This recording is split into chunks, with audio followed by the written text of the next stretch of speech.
పర్యావరణ పరిరక్షణకు విద్యార్థులు నడుం కట్టాలని కిర్లంపూడి ఎస్ఐ జి సతీష్ పేర్కొన్నారు. కిర్లంపూడి విజ్ఞాన భారతి స్కూల్లో శనివారం ఏర్పాటు చేసిన సమావేశంలో మొక్కల పంపిణీ కార్యక్రమానికి ముఖ్య అతిథిగా పాల్గొని విద్యార్థులతో మాట్లాడారు. ఎస్ఐ జి సతీష్ ఈ సందర్భంగా విద్యార్థులను ఉద్దేశించి మాట్లాడుతూ అంతరించిపోతున్న అడవులు ఎడారులుగా మారడం వల్ల ప్రకృతి సమతుల్యం అవుతున్నదని, దీన్ని దృష్టిలో ఉంచుకొని ప్రతి విద్యార్థి ప్రతి ఇంటి వద్ద ఒక మొక్క నాటాలని సూచించారు. మొక్కలు నాటడం వల్ల అది పెరిగి ఆ చెట్టు మనందరికీ చల్లని నీడతో పాటు మంచి ఆక్సిజన్ అందించడమే కాకుండా అందరికీ మంచి ఆరోగ్యం లభిస్తుందని తెలిపారు. తాను వ్యక్తిగతంగా చెప్పుకోవాల్సి వస్తే చిన్నతనం నుండి కష్టపడి చదువుకొని ఈ స్థాయికి వచ్చానని, అసలు ఉపాధ్యాయ వృత్తికి వెళ్లవలసిన వాడిని కొన్ని కారణాల వల్ల పోలీసు ఉద్యోగం చేయవలసి వచ్చిందన్నారు. ఇప్పటి నుండి విద్యార్థులు కష్టపడి చదివి ఉన్నత శిఖరాలు చేరుకోవాలని సూచించారు.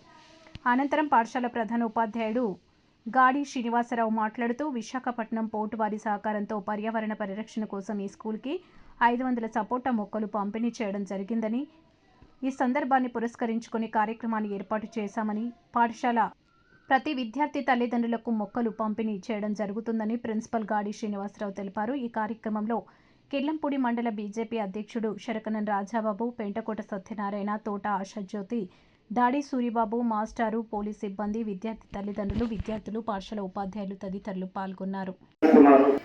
ఇంకా గ్రూప్ 1, గ్రూప్ 2 టీచర్స్ ప్రతి దాంట్లో కూడా ఉన్నారు. అమ్మాయిలు అబ్బాయిలకి ఏమీ కూడా తక్కువ కాదు. అంతేనా? అంతేనే కదా? బాగా చదువుతాం సార్, మేము మంచి జాబులు కొడతాం సార్ అని చెప్పాలి గట్టిగా. అంతేనా? సౌండ్ సరిపోవట్లేదు. మా ఎస్ఐ గారు వచ్చారు, మాతో పాటు ఎండలో ఉండి ఖచ్చితంగా చెప్పారు. మా అమ్మా నాన్నల కోసం, మా టీచర్స్ కోసం, అందరి కోసం మంచిగా చదువుకుంటామని చెప్పాలి. అంతేనా? ఓకే, ఇప్పుడు టాపిక్ లో వద్దాం. పర్యావరణ పరిరక్షణలో భాగంగా మనకి మొక్కలు ఇవ్వడం జరిగింది. మనకి పర్యావరణ పరిరక్షణలో భాగంగా మొక్కలు డొనేట్ చేయడం జరిగింది. ఇది ప్రతి ఒక్కరికి ఇస్తారు. ఇప్పుడున్నటువంటి జనాభా పెరుగుదల నేపథ్యంలో ఇంచుమించు అటవీ ప్రాంతంలో కూడా మొక్కల్ని, చెట్లన్నీ తొలగించి బిల్డింగ్స్, ఇల్లు అన్ని కడతా ఉన్నాం. దాని కొరకే మనం ఎంతో కొంత మన సహకారం, చెట్లు మొక్కలు పెంచాలి లేదా? ఇప్పుడు చూడండి, గ్రీనరీ మన స్కూల్లో చూసుకుంటే ఎంత చక్కగా ఉందా? ఇప్పుడు కాస్త అంత ఎంతో కొద్దిగా ఆ మూలైన నీరున్నట్టు దానికి కారణం ఏంటి? చెట్టు. అంతేనే కదా? ఇప్పుడు మనందరికీ మొక్కలు ఇస్తారు. ఈ మొక్కలు దయచేసి ఏ ఒక్క మొక్క కూడా వేస్ట్ అవ్వకూడదు. అంటే దాని అర్థం ఏంటి? మనకి ఇచ్చారంటే మన ఇంటి దగ్గర, మన పెరట్లోనో, మన పొలంలోనో మనకి సంబంధించి ఏదో ప్లేస్లో నాటి దానికి ఎప్పటికప్పుడు వాటర్ పోతా ఉన్నారా? ఏదో ఇచ్చారు పట్టుకెళ్ళాం అక్కడ పడేసామంటే కాదు. పడేసాము, దాన్ని పోగొట్టేసామంటే ఒక ప్రాణాన్ని తీసేసినట్టే మనం. అంతేనా? మొక్కలో కూడా ప్రాణం ఉంటుందా లేదా? మనం చదువుకున్నాం కదా సైన్స్లో. Very good. ఓకేనా? ఎండగా ఉందా, చిరాగ్గా ఉందా? మాట్లాడమంటారా? నేనేసానమ్మా, పిల్లలతో మాట్లాడడం నాకు చాలా చాలా ఇష్టం. నేను బీఈడీ చేశాను, బిఎస్సీ బీఈడీ. టీచర్ అవ్వబోయి ఇది వచ్చిన అంతే. ఇంకా మాట్లాడాలంటే ఇంకోసారి మాట్లాడదాం, నీడలో మాట్లాడదాం, క్లాస్ రూమ్లో మాట్లాడదాం. ఓకేనా? Okay, thank you. ఈరోజు మన స్కూల్ ఆధ్వర్యంలో రన్ ఫర్ స్టడీస్ పెట్టాము. చాలా కార్యక్రమాలు ప్రారంభించారు.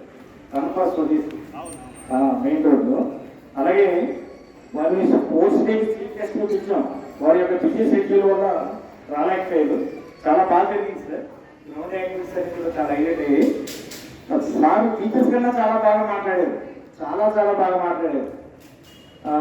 అంటే వారు బీఈడీ చేశారు కాబట్టి, టీచర్ అవ్వాలనే తప్ప ఉంది కాబట్టి చాలా విషయాలు మాట్లాడారు. ఇంకా నాకు సంతోషకరమైన విషయం ఏంటంటే మా జిల్లా వాసులు టీచర్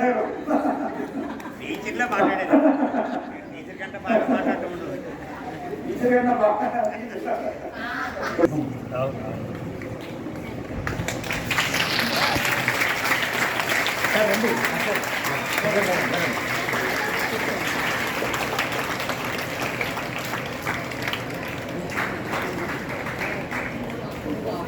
థ్యాంక్ యూ సార్.